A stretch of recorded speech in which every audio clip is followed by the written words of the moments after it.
bem-vindos a mais um episódio do podcast mais maravilhoso da cidade de Anápolis, do estado de Goiás, do Brasil e para o mundo. Segurou essa aí? É porque hoje nós não temos convidado aqui, então o trem tá de jeito. Segura essa, que hoje vai ser, ó, pauleira. E hoje nós temos convidadas mais que especiais. Eu vou apresentar pra vocês, porque elas são incríveis. Vamos lá! Rosiane Bernardo é neuropsicóloga, atua na área clínica com adultos e idosos, é casada, mãe de um príncipe de 6 anos, é especialista em neuropsicologia, psicologia do trânsito e psicopatologia. Disseram que quando a especialidade da pessoa trava a sua língua quando você vai falar, é porque a pessoa já está na patente mais elevada. Já deu aula, é supervisora e palestrante. E segura a frase da menina. Amo o que faço. Cuidar de pessoas. Não. Quando tem intimidade, fica assim, gente. E a nossa segunda convidada, super especial também, é a Stephanie Lohana. Não, eu vou voltar, porque eu errei o nome dela. Stephanie Lohana, casada, mãe de pet, empresária, arquiteta e urbanista, com 5 anos de experiência, especializada em psicoarquitetura. Ela aplica princípios da psicologia na arquitetura para criar ambientes que promovam bem-estar e qualidade de vida. Olha, não é pouca coisa não. Como proprietária do seu próprio escritório, Stephanie já projetou mais de 28 mil metros quadrados, transformando espaços em verdadeiros refúgios personalizados. Além de liderar projetos inovadores, ela compartilha com seu conhecimento em palestras e redes sociais. Acompanha ela lá, viu? Nas redes sociais, tem muita dica boa. Ajudando pessoas a entenderem a importância do designer consciente em suas vidas. Não, que é isso? Top, gente. Não vou me retirar porque eu é que vou perguntar as coisas aqui, entendeu? E como porque eu fiquei pensando assim, quem sou eu? E como diz a Ticiane, sem mais delongas, né? Exatamente. Sejam bem-vindas, porque a Ticiane já falou tudo. Hoje vai ser muito divertido. Agora eu vou falar o tema, gente. Sem travar a língua. Segura essa. O nosso tema de hoje é os benefícios da psicoarquitetura para quem tem transtorno do neurodesenvolvimento. Eu vou falar de novo. O tema do nosso podcast hoje é os benefícios da psicoarquitetura para quem tem transtorno do neurodesenvolvimento. Você sabe o que é isso? Sabe não? Então, fica aqui assistindo esse podcast, porque vai ser um arraso. Muito bem-vinda, meninas! E eu já quero começar com uma palavra aqui, ó. Gente do céu, com a pergunta aqui.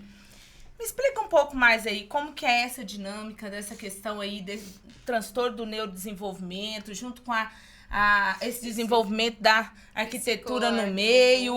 Me explica aí pra gente. Vai lá, Rosiane. Então, gente, boa noite. Vocês estão vendo que hoje o clima aqui tá bem leve. Gente, somos nós nos bastidores, tá? Então, isso daqui é só um reflexo de bastidores. Então, vamos lá, gente. Primeiro ponto, eu acho importante a gente falar pra vocês o que são os transtornos do neurodesenvolvimento, né? Nada mais são do que alterações e condições que a criança já cresce com elas e que foram afetadas durante o desenvolvimento do sistema nervoso central. Então, hoje a gente fala muito de autismo, de TDAH, de dislexia, descalculia, são esses transtornos de neurodesenvolvimento que tiveram o seu desenvolvimento neurológico afetado de alguma forma. Geralmente, esses transtornos, eles são mais evidenciados e identificados na infância. Então, hoje a gente vai abordar de forma mais específica o autismo e o TDAH, que a Stephanie vai explicar melhor para vocês o que a psicoarquitetura pode agregar para quem tem autismo e TDAH. Perfeito. E para você que está se perguntando o que é psicoarquitetura, nada mais é que a psicologia aplicada dentro da arquitetura para promover para você ali uma qualidade de vida e também uma forma de amenizar os sintomas que você possa estar apresentando. Olha, gente, eu vou falar uma coisa pra vocês. Hoje é um podcast que você vai aprender muito, tá? Bom, a Rosiane falou aqui um pouco sobre os transtornos que são identificados mais na infância, mas eu sei que também em adultos, como você trabalha, né, com muitos adultos e idosos, que vem o diagnóstico mais tardio, né? E como que é isso, essa questão de ter um diagnóstico um pouco mais tardio? Certo. Então, a Tícia usou o termo correto que a gente fala hoje em dia de diagnóstico tardio. Por que tardio? Porque quando a gente fala de transtorno do neurodesenvolvimento, o ideal é que esses transtornos sejam diagnosticados na fase da infância, o mais precocemente possível para que as intervenções sejam feitas. Então quando a gente fala especificamente, Tícia, de autismo, de TDAH, esses transtornos, eles afetam muito, principalmente as questões da qualidade de vida. Na verdade, todos os transtornos de fato. Mas quando a gente fala de autismo e TDAH, na infância é muito refletido principalmente na parte da aprendizagem, na parte da interação social, na parte acadêmica, escolar. Então, assim, o quanto antes houver esses diagnósticos, melhor. Mas não é necessariamente isso que acontece. Quando a gente fala desse diagnóstico tardio, como o meu público atualmente é mais de adultos e idosos, então eles chegam até mim muito com mais traços de pacientes com transtornos de humor, como depressão, transtorno de ansiedade generalizado, e aí os médicos me encaminham para fazer a avaliação neuropsicológica para ver se esses transtornos de humor não são mais comorbidades de alguma outra coisa por trás, que é um transtorno, às vezes, de neurodesenvolvimento, como um TDAH, um autismo. Eu tenho uma pergunta um pouco mais específica para Stephanie. Stephanie, eu tenho uma sobrinha que ela é diagnosticada com autismo. E a gente percebe, assim, que o ambiente, iluminação, barulho. Então, assim, afeta muito ela em todos os sentidos. Sim. Você acha que, por exemplo, os pais investindo em um ambiente, um quarto, por exemplo, né? Um quarto adequado para eles, faz diferença? Sim, com certeza. Cada criança, né, a doutora Rosiane, ela pode...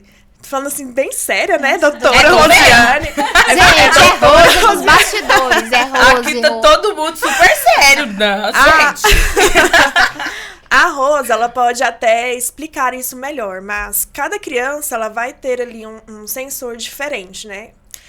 Como a gente tem essa sensibilidade, no caso da sua sobrinha, a arquitetura ela pode promover a questão, sim, da iluminação, para reduzir os sintomas que ela apresenta, a questão do barulho também. A gente tem soluções para colocar no quarto e na casa dela, para amenizar os ruídos externos e até internos. A gente fazendo essas técnicas, aplicando o convívio dela com o ambiente, com a família, até na questão social, vai melhorar, porque o lar dela vai abraçar ela de uma forma que ela pode representar e expressar isso no externo, né? No caso, socialmente falando. E isso vai desde iluminação, móveis, cores. Sim, tudo. Como eu falei, cada criança ela tem ali uma sensibilidade, né? Tem crianças que têm até questão de texturas. Então, quando a gente vai fazer um projeto, é muito legal que essa criança já tenha ali um acompanhamento com o terapeuta, porque a mãe autorizando isso, ou estando presente, a gente pode dialogar diretamente com a terapeuta e fazer meios para que a criança possa se sentir de uma forma mais aceitável para ela dentro da sua própria casa. E quando a gente faz o projeto, a gente apresenta ali várias texturas que ela vai, inconsciente, indicando qual que ela se identifica mais, qual que ela vai brincar mais. Então, a gente vai adaptando, sim, a arquitetura para o meio dela, com as limitações que ela apresenta, porém, incentivando sempre a melhorar, né? Esse convívio e os sintomas que apresenta para si. Isso é tão interessante que quando a minha irmã levou a minha sobrinha numa consulta, o ambiente do médico, ele deixou ela, pediu para minha irmã e meu cunhado, não mexe nela. Deixou ela pegar os brinquedos, mexer ali, colar e tal. E ele observando ela para poder direcionar se realmente haveria algum indício ali para ser investigado. Então, o ambiente, ele realmente tem tudo a ver, né? Até certeza. em relação a, assim, linkando com a parte lá da academia do esporte, que nós trabalhamos na parte do Jiu-Jitsu Kids, né? A gente vê muito essa questão da criança se adaptar àquele ambiente, né? Então, assim, é super interessante. Tudo isso que você falou é muito válido. Isso se estende também na fase adulta? Como que funciona na... Falando dessa questão de adaptar um ambiente, eu acho legal falar uma coisa. A psicoarquitetura, ela não faz a criança se adaptar a um ambiente, ou o ambiente que se adapta a ela. O adaptar ao ambiente já é uma questão da neuroarquitetura, são coisas um pouquinho diferentes. A psicoarquitetura a gente estuda, faz ali, né, uma anamnese com esse cliente para saber quem ele é, quais são os pontos dele e adaptar aí o ambiente para ele. Na questão adulta, da mesma forma, a gente estabelece todo um processo, desde o cliente entrando dentro do escritório até a fase da construção do projeto, conhecendo ele de uma forma bem profunda, que um dos meios que eu aplico é a escuta livre, né? Que o Freud, ele ensina nos livros, pra gente poder realmente ouvir e sentir quem é você, o que você precisa, o que você quer e como que a arquitetura pode te ajudar nisso e aplicar no projeto. E eu acho tão interessante ela falar dessa parte que a psicoarquitetura, que ela cria um ambiente para que o ambiente se adeque à pessoa, ou a pessoa que tem autismo ou TDAH. E o que a gente tem falado muito, principalmente para os autistas, né? Quando a gente fala sobre o autismo, a gente imagina que são pessoas que têm perfis iguais, sinais iguais, e não é. Cada autista, ele é único. Por mais que tenha os critérios diagnósticos que envolvem a questão hipersensorial, a questão das dificuldades sociais também, estereotipias, dentre outros critérios, mas o principal ponto e a gente vê muito em consultório, que realmente cada autista é único, ou cada pessoa que tem TDAH também é único. E é interessante porque é algo super novo, a psicoarquitetura, né? Eu acho incrível a gente poder ter uma profissional Com assim, certeza. né? Com a gente. honra. Então, assim... Né? Saber que tem uma ciência também já com esse olhar, porque são pessoas que já enfrentam a barreira de ter um transtorno, e quando a gente fala dessa parte sensorial, para eles é muito difícil. Muito, porque a gente tá falando da construção de da construção de um ambiente. Então, essa parte sensorial, eu acho que ela é, de início, a mais impactante, por questões visuais, por questões táteis. Então, assim... Até quando eu recebo essas pessoas para fazer o diagnóstico, para fazer a avaliação neuropsicológica, a gente já identifica muitas coisas, né? Então, tem alguns que chegam lá no consultório e eu tenho algumas luminárias, alguns pedem para desligar algumas... Ou às vezes Apresenta uma sensibilidade ali, né? E aí, às vezes, tem uma questão de um barulho fora do consultório, aí eu já percebo que tem uma questão ali de um incômodo, né? Pela questão hipersensorial mesmo, né? Então, é muito interessante a gente acolher essas pessoas e entender que cada um deles, embora tendo um autismo, um TDAH, eles são únicos. Sim. É importante a gente colocar também que você não vai descobrir se você tem alguma dificuldade, você tem algum transtorno, fazendo enquete de internet. Com certeza. Realmente. Entendeu? Aquelas perguntinhas assim, descubra se você, em 5 passos, se você tem TDAH. Nossa, Não, gente. gente. Isso leva, né? Em 3 É um perguntas processo. se você tem autismo. Gente, não é assim. Né? Precisa haver um acompanhamento de um profissional, de um especialista, e você também não pode ir rotulando as pessoas. Ai, fulano de tal deve ser autista, fulano de tal deve ter TDAH, entendeu? E hoje em dia eu ouço muito isso, que é o quê? Ah, eu tenho TDAH. Por quê? Porque eu sou assim assado. Você foi no médico? Não. Sabe? Então, assim, tenha o cuidado de não se autodiagnosticar, se automedicar, entendeu? É importante realmente ter um acompanhamento de um especialista, de um profissional. E assim, quando a pessoa chega no seu consultório, doutora Rosiane, e ela chega, tem o diagnóstico ali, eu sei que não é algo que vem da noite pro dia, né? O diagnóstico tem todo um estudo, Sim. né? Eu não sei se tem um tempo definido para poder chegar nesse diagnóstico, você vai poder falar. Mas quando ela recebe ali o diagnóstico, o que mais é impactante para aquela pessoa, assim, na hora? Eu sei que deve ter muitas dificuldades, né, para a pessoa quando ela recebe um diagnóstico talvez que ela não queria, né? Ou às vezes ela vai já querendo logo descobrir. Fala aí tem pra várias gente, possibilidades. né? Então, quando a Tice fala sobre a questão do diagnóstico em si, assim, a sessão de devolutiva, que é a que nós fazemos, né, a entrega do laudo, com o possível diagnóstico ou não, porque nem sempre a pessoa que passa pela avaliação neuropsicológica, ela tem que ter um diagnóstico, né? Mas quando tem diversas possibilidades. Às vezes a pessoa já tá ali, depende muito de como ela chegou para buscar esse diagnóstico, né? Às vezes quando é uma pessoa que ela é encaminhada já por um neuro, por um psiquiatra, às vezes já tem uma hipótese diagnóstica levantada, eles encaminham para fechar esse diagnóstico com uma equipe multiprofissional mesmo. Então, às vezes, ele já chega com uma ideia, nossa, ele levantou a hipótese que eu possa ter TDAH. Então, ali, a gente faz todo o protocolo da avaliação neuropsicológica, que ele não é um protocolo direcionado para um diagnóstico específico. A gente traça o perfil cognitivo desse paciente e aí vai dar um diagnóstico ou não. Então, assim, tem vários perfis. Tem aquele também que me procura diretamente, porque às vezes pensa, nossa, doutor, eu cresci com algo estranho em mim, eu sempre me percebi diferente, sempre ouvi das pessoas que eu sou uma pessoa diferente. Então, assim, aí essas pessoas também já recebem o diagnóstico muito como algo explicativo. Aí, então, gente... Se libertando. Gente, a entrevista... A entrevista não, perdão. A sessão de devolutiva, ela é incrível, assim, porque foram várias experiências já.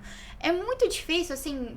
Devem ter outros profissionais aí ouvindo que já passaram por situações, assim, diferentes, às vezes de uma negação. Mas o que eu tenho, assim, na maioria dos casos é de uma aceitação mesmo. Um alívio, né? De um alívio, de algo que... Nossa, doutora, agora eu me entendo, agora tudo faz sentido. Nossa, Ontem libertador, eu tava conversando né? com uma paciente e ela falando que após o diagnóstico de autismo, que as pessoas falavam pra ela, nossa, fulana, agora... tá tudo explicado. Então, assim, na maioria dos casos que eu tenho vivido ultimamente, nos últimos meses, né? Dentro de consultório é de uma aceitação mesmo. Nossa, incrível. Isso Acho é que realmente isso faz incrível. melhorar a qualidade de vida da pessoa, né? Sim. Quando ela entende os motivos. Não é porque os outros dizem que ela dá uma aceitação, né? E eu ia te chamar de amiga.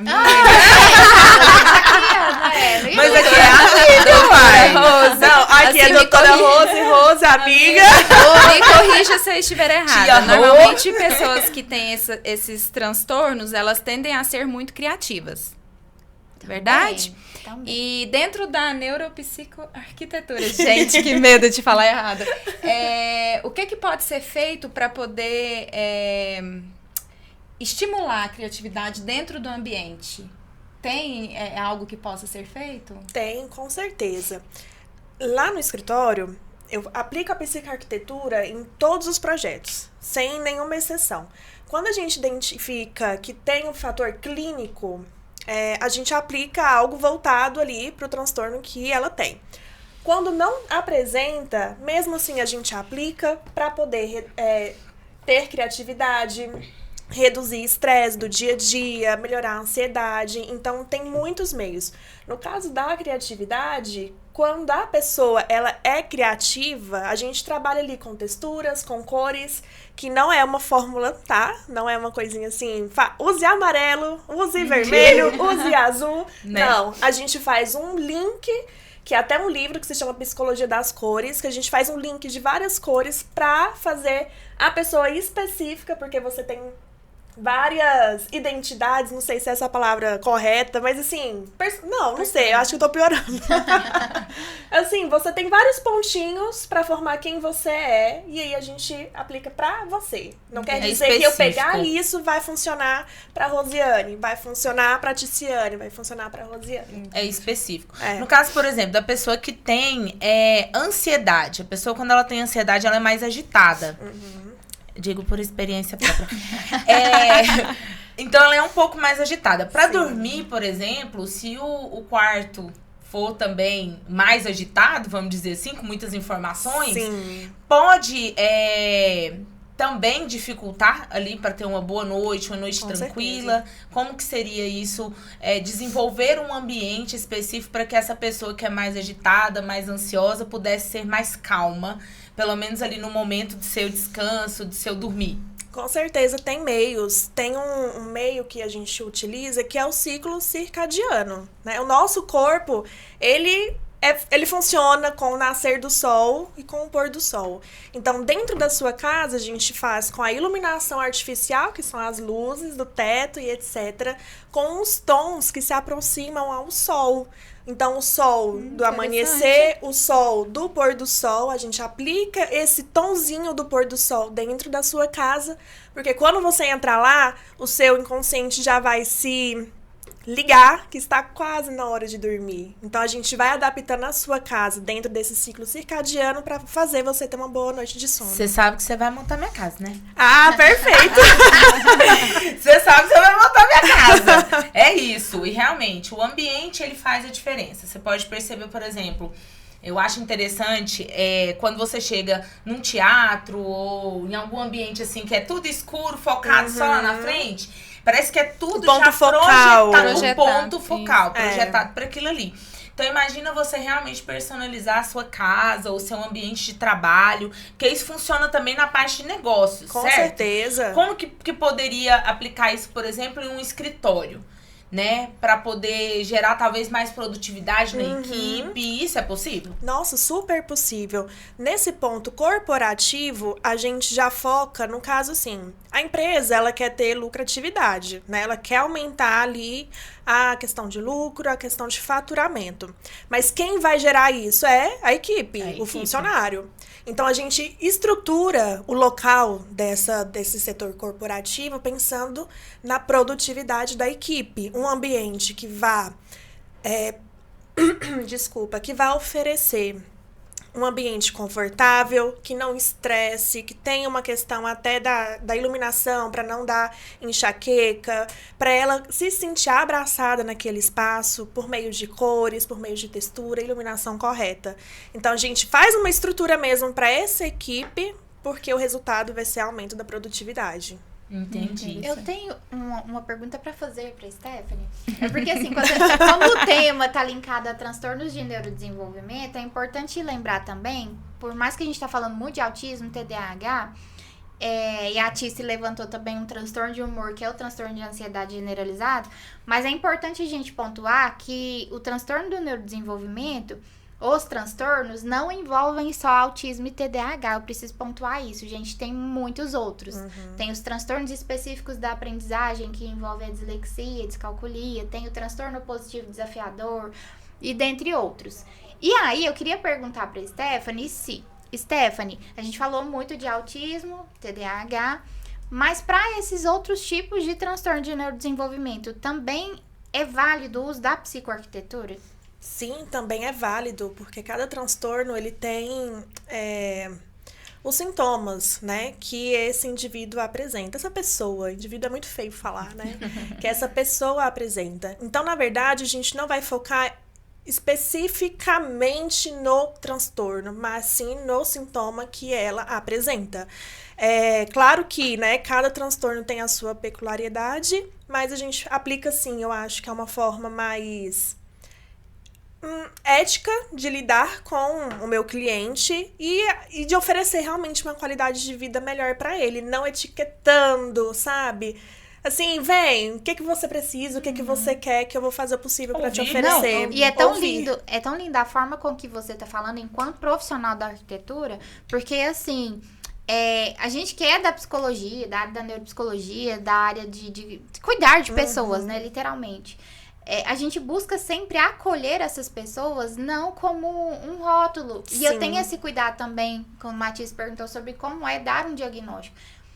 a gente tem esse cuidado de passar isso pra pessoa de que ela não tá recebendo um rótulo. Que por mais que tenha aquilo, né, aquele transtorno, aquilo não reduz quem ela é. Sim. Né? Ela é muito mais que um transtorno. Não limita. Isso. E é tão interessante você trazer que essa linguagem também da sua ciência, que é a psicoarquitetura, que acolhe a pessoa como um todo, né? Sim, exatamente. Até porque a pessoa, ela tem ali o transtorno, mas não quer dizer que vai diminuir ela. Jamais, Exatamente. Né? Ela jamais. tem a forma diferente de se comunicar com o mundo, de ver o mundo, de se habituar. Sim. Mas não quer dizer que ela é inferior às outras pessoas. Jamais. Né? Então, por exemplo, ela pode ser um empresário, ela pode ser um jogador de futebol, ela pode ser um médico. Eu lembro que quem falou pra minha irmã que a filha dela tinha, né, ela tem indícios, foi uma médica. E a médica falou pra ela, falou assim, eu tô te falando porque eu sou autista. Então, assim, entendeu? Não é, é um autista coitadinho. Não. Não. Tem um transtorno, tá? De forma nenhuma. E o fato da pessoa ter o diagnóstico vai fazer com que elas tenham o autoconhecimento. Mais uma vez a Essa é a palavrinha. Vai fazer com que ela tenha o autoconhecimento e, tendo o autoconhecimento, ela procure ambientalizar a casa dela, o ambiente que ela convive, para que ela viva melhor. Então, é para uma qualidade de vida. Sim. Não é porque ela é inferior ou porque ela precisa de um cuidado especial. É porque aquela pessoa... Ela tem as individualidades dela, né? As individualidades dela. E ela pode ser o que ela quiser. Igual lá na academia nós temos um atleta que é diagnosticada com TDAH e autismo. E ela compete, ela tá ali como qualquer um ali da academia. Exatamente. Né? Não é legal ficar etiquetando, porque também dá até uma ideia que todo autista é igual, que todo TDAH é igual, ou outros transtornos são iguais, todo mundo ali, porque tem aquele título, né? Não. Cada pessoa que apresenta um transtorno, ela tem a sua sensibilidade individualizada, né? Ela representa ali da forma dela, não é verdade? É verdade. E quando vocês falam também, achei muito incrível ela falar da parte da médica, né? E realmente tem muitos aqui em Anápolis. Quando a gente fala de transtorno de neurodesenvolvimento, a gente não fala que isso implica diretamente na inteligência. Até porque eu tenho casos, assim, que eu atendi de superdotados, né? Pessoas com nível de QI médio superior, e que também tinham autismo nível 1 de suporte, que tinham um TDAH, que tinham um transtorno específico de aprendizagem. Então, quando ocorrem esses dois não são diagnósticos assim, porque a superdotação e altas habilidades é uma condição, não é um diagnóstico, gente. Mas assim, a gente chama de dupla excepcionalidade. A pessoa pode ter um autismo, mas também ser superdotada. Então, não implica diretamente em incapacitação que traga um déficit intelectual diretamente, né? Não tem essa ligação direta.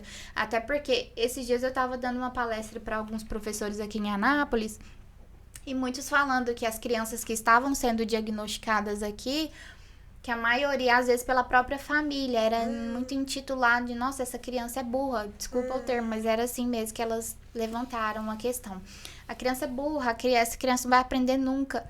Gente, não tem a ver diretamente com incapacitação, com falta de inteligência, não é isso.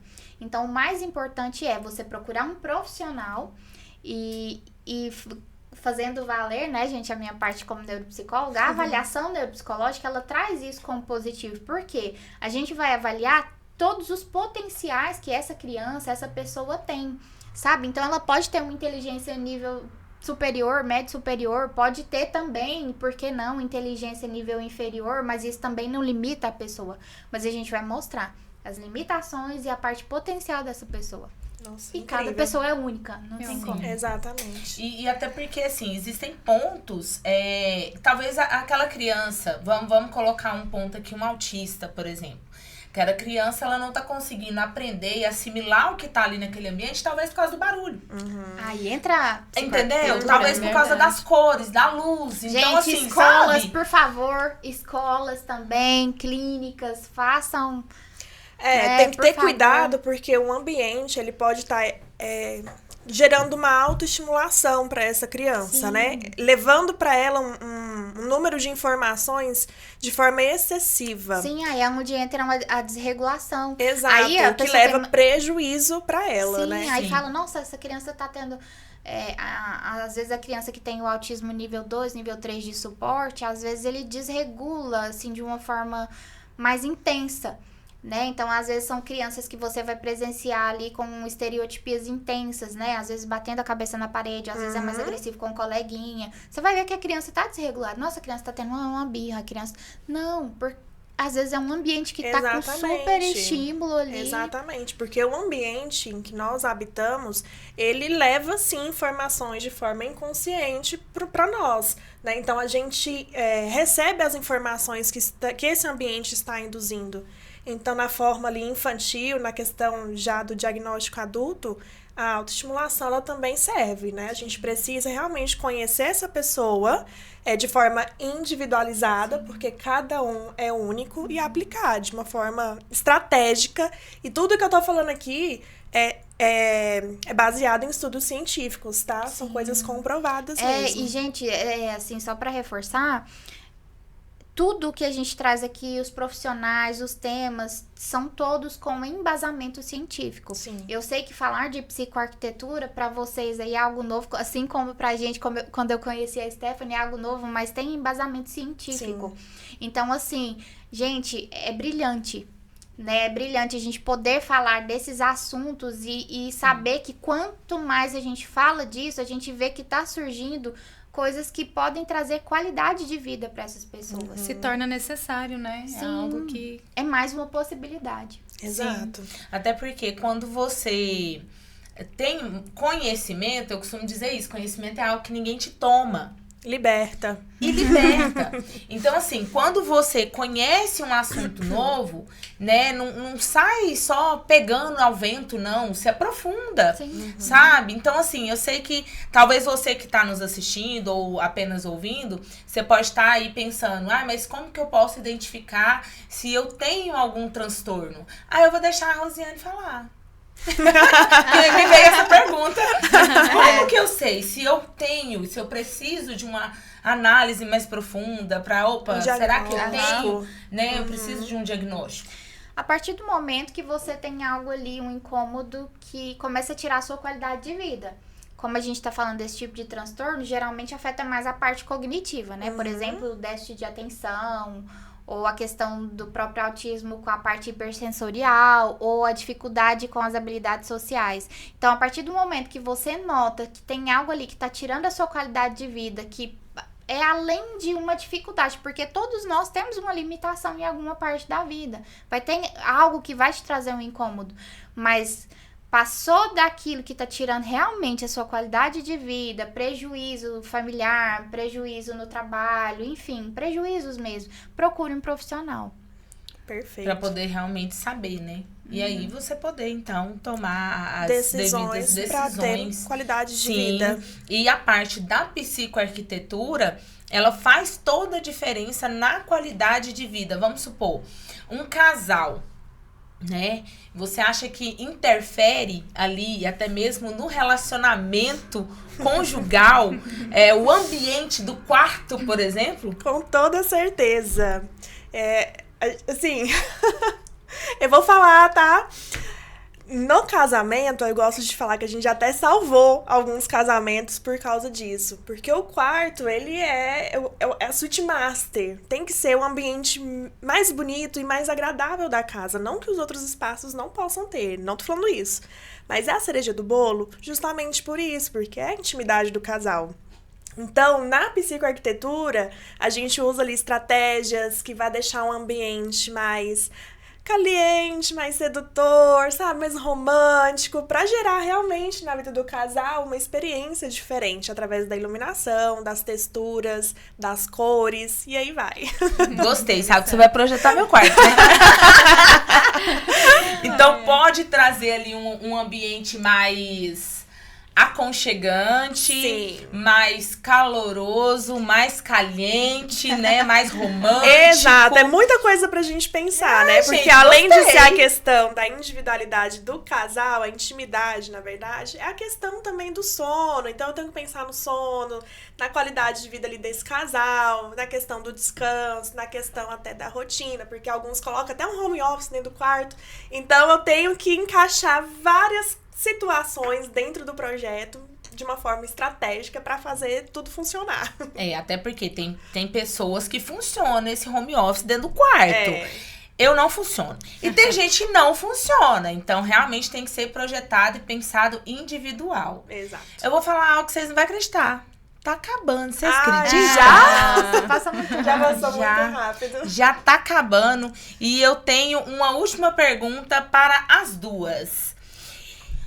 Rosiane, primeiramente, teve algum caso em específico, eu sei que você não pode citar, né? Sim. Mas teve algum caso em específico que, assim, mexeu mais profundamente com o seu estudo, que fez você, talvez, pensar em uma outra abordagem ou pensar em ferramentas para ajudar ainda mais pacientes desse tipo? Então, assim, algum caso que marcou a sua carreira, assim, específico? Tiveram vários, e sempre tem. Gente, trabalhar com psicologia é trabalhar com o novo todos os dias. Que legal. Né? Com histórias novas, com superações, mas com limites também. É difícil falar sobre um caso que marcou, Tícia, sem expor. Gente, vou ficar devendo. Mas tiveram vários. Porque, assim... Por exemplo, dentro da avaliação neuropsicológica, eu vou falar mais dessa parte. Eu também sou psicoterapeuta, mas eu tô vivendo muito essa parte da avaliação agora, porque a demanda tá alta. Mas, assim, a questão do diagnóstico, eu vejo que as pessoas estão pegando isso como um divisor de água, sabe? Como algo libertador e também, dependendo de onde vem o pedido da avaliação neuropsicológica, a gente fica até surpreso, né? Às vezes pode ser uma empresa que vai solicitar para poder ver se tem alguma questão ali para aquele candidato àquela vaga, se vai aprovar ou não, depois do seu diagnóstico. Então, assim, tiveram sim algumas experiências muito marcantes e de ver que alguma pessoa foi aprovada para aquela vaga, algo que era do sonho dela, porque você fez uma avaliação com qualidade, criteriosa, de forma ética, e depois a pessoa te mandar mensagem. Nossa, doutora, muito obrigada, porque eu fui aprovado, porque... Enfim, eu não posso dar muitos detalhes. Entendo. Mas perfeitamente. assim, são experiências que a neuropsicologia tem me oferecido de forma muito bonita mesmo. Embora a gente não pode idealizar nenhuma profissão, tá, gente? A gente tem as nossas limitações e barreiras, Né? Mas quando a gente faz com amor, tudo flui. Isso Nossa, é verdade. lindo. E você, Stephanie, teve algum caso específico que te marcou e que você Teve. possa compartilhar algo com a gente? Eu posso compartilhar. Assim, a psicoarquitetura, ela não é aplicada só nessa questão clínica, né? Ela é aplicada no corporativo, no comercial, na pessoa, no cliente que quer ter uma qualidade de vida melhor. E teve um projeto que foi na área corporativa que me marcou muito, porque esse meu cliente, ele me deu total liberdade criativa para eu aplicar a psicoarquitetura dentro desse projeto. Então, foi um projeto para uma agência de viagem que eu foquei na questão da qualidade do serviço da equipe dele para aumentar o faturamento e também na primeira impressão que o cliente dele vai ter ao entrar. Então, pelo fato dele ter me dado total liberdade para eu construir, né, todo esse processo da psicoarquitetura dentro do projeto, eu, assim, me apeguei super. Mas não que os outros projetos tenham um lugarzinho no meu coração, porque cada projeto é um filho. Acho que Né? cada entrega é uma Cada emoção, entrega né? É uma emoção única. específica. É. Bom, meninas, foi um prazer poder foi estar com ótimo. vocês aqui Igual. em mais um episódio do podcast. A Rosiane já tá derrubando o Rosiane cenário. sendo Rosiane. Foi um prazer estar com vocês. Muito bom mesmo aprender um pouco mais com você, Stephanie. Prazer. Com você, Foi Rosiane. ótimo. E eu tenho certeza que nós teremos ainda outros podcasts para poder explanar ainda muito mais sobre esses temas que são de extrema importância. Você que está nos assistindo ou nos ouvindo, não deixe de nos seguir, curtir, comentar, compartilhar aí com seus amigos, porque eu sei que é um conteúdo riquíssimo. Meninas, foi um prazer estar com Foi vocês. ótimo, gente. Foi lindo. Foi ótimo. Obrigada. Pode despedir umas das outras, gente. Tô esperando pra gente poder, né, finalizar aqui. Nossa, foi ótimo. E eu acho que, assim, as nossas profissões, elas combinam. Porque eu sou apaixonada em psicologia, não sou psicóloga. É válido eu falar, tá? Eu não dou diagnóstico a ninguém. Eu só ajudo você a ter uma qualidade de vida melhor com a arquitetura. E eu acho muito legal essa troca, sabe? E tanto com as meninas também. Essa mesa aqui, ela é pra isso, né? Pra gente fortalecer a amizade e pra gente também fortalecer negócios. Nossa, e agrega muito. É um conhecimento, assim, que a gente vai levar pra vida. Com Exatamente. certeza. Isso, gente. Então, meninas, ótimo. foi um prazer. E ficamos por aqui. Infelizmente. Mais um episódio do podcast Amigas de Amigas de Negócios. E foi maravilhoso. Eu amei. Ê!